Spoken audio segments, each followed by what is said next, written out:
વડોદરા શહેરની આ શાળાને જોઈને આપ વિચારશો કે આ શાળા એક ખાનગી સંચાલકો દ્વારા ચલાવાતી શાળા છે, પરંતુ એવું નથી। આ શાળા નગર પ્રાથમિક શિક્ષણ સમિતિ દ્વારા સંચાલિત કવિ દુલાકાક પ્રાથમિક શાળા છે, જેનું સંચાલન સરકાર દ્વારા જ થઈ રહ્યું છે। આ શાળામાં હાલમાં ગુજરાતી અને અંગ્રેજી બંને માધ્યમોમાં બાળકો એડમિશન માટેની રાહ જોઈ રહ્યા છે। તદુપરાંત આ શાળામાં ખાનગી શાળાઓને ટક્કર મારે તેવું ઇન્ફ્રાસ્ટ્રક્ચર પણ ઊભું કરવામાં આવ્યું છે। તો આવો આપણે આ શાળાના આચાર્ય જીગર ઠાકર સાથે વાત કરીએ।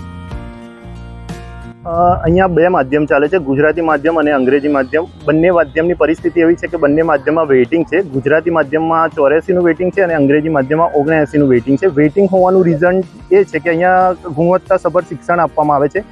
સાથે સાથે રાજ્ય સરકાર દ્વારા જે પરીક્ષાઓ લેવામાં આવે છે, NMMS છે, કોમન એન્ટ્રન્સ ટેસ્ટ છે, જ્ઞાન સાધના જેવી પરીક્ષાઓ છે, એવી બધી જ પરીક્ષાઓમાં અમારા વિદ્યાર્થીઓ છે એ રાજ્યમાં અવ્વલ રહે છે। સાથે સાથે કલા મહાકુંભ છે, ખેલ મહાકુંભ જેવી સ્પર્ધાઓની અંદર જિલ્લા કક્ષાએ અને રાજ્ય કક્ષાએ અમારા બાળકો પાર્ટિસિપેટ પણ થાય છે અને નંબર પણ લાવે છે। એના પરિણામ સ્વરૂપે વાલીઓનો ઘસારો એડમિશન માટે અહીંયા વધારે જોવા મળે છે।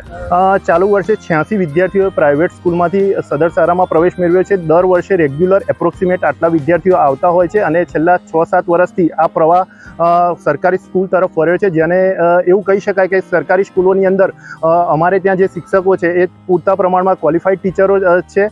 સાથે સાથે અમારા તમામ ક્લાસ સ્માર્ટ ક્લાસ છે અને આખી સ્કૂલ એ વાઈફાઈથી કનેક્ટ છે અને પૂરતી સુવિધાયુક્ત અને ગુણવત્તાસભર શિક્ષણ પણ અત્રે આપવામાં આવે છે। પરિણામ સ્વરૂપે અહીંયા સંખ્યામાં વધારો જોવા મળે છે। અમારી સ્કૂલની અંદર જે રોજે રોજ ક્લાસરૂમમાં જે એક્ટિવિટી થાય છે, પ્રેયરની અંદર જે એક્ટિવિટી થાય છે, એ અમારા સ્કૂલના ફેસબુક પેજ ઉપર અમે અપલોડ કરીએ છીએ, સાથે સાથે યુટ્યુબ ચેનલ ઉપર પણ અપલોડ કરીએ છીએ, જેના પરિણામ સ્વરૂપે સોશિયલ મીડિયાના માધ્યમથી વાલીઓ શાળામાં થતી પ્રવૃત્તિઓ વિશે જાણી શકે છે અને એના પરિણામ સ્વરૂપે વાલીઓ અહીંયા પોતાના બાળકોને અહીંયા મૂકવા પ્રેરાય છે। એના કારમાં પરિસ્થિતિ બદલાઈ અને જે પ્રાઇવેટ સ્કૂલો છે એની મોંઘી ફીસ અને જો ગવર્મેન્ટ સ્કૂલમાં આટલી સારી સુવિધા મળતી હોય તો બાળકોને દરેક વાલી કેમ ગવર્મેન્ટ સ્કૂલમાં ના મૂકે?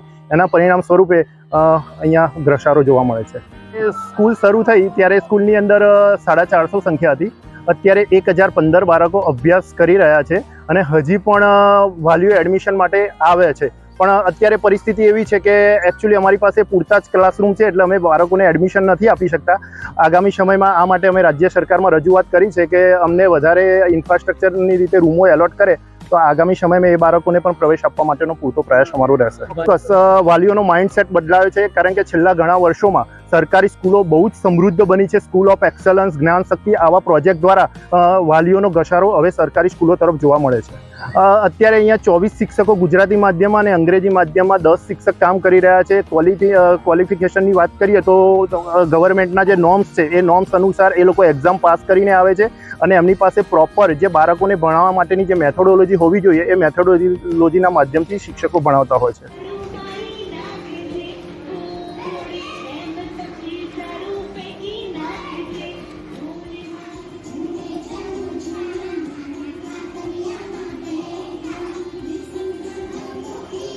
શ્રી રાજપૂત અહીંયા બાલવાટિકા ઇંગ્લિશ મીડિયમમાં એડમિશન લીધેલું છે અને આ સ્કૂલની મેં તો પ્રથમ વખત મુલાકાત લીધી ને ત્યારથી જ એટલી બધી ડિસિપ્લિનને હું એનાથી ઉત્સાહ થયો કે મને તો એવું થાય છે કે હવે જ્યાં સુધી જેટલા વર્ષ સુધી અહીંયા સ્કૂલ ચાલતી હોય ને ત્યાં સુધી હું અહીંયા જ ભણાવીશ એને છોકરીને।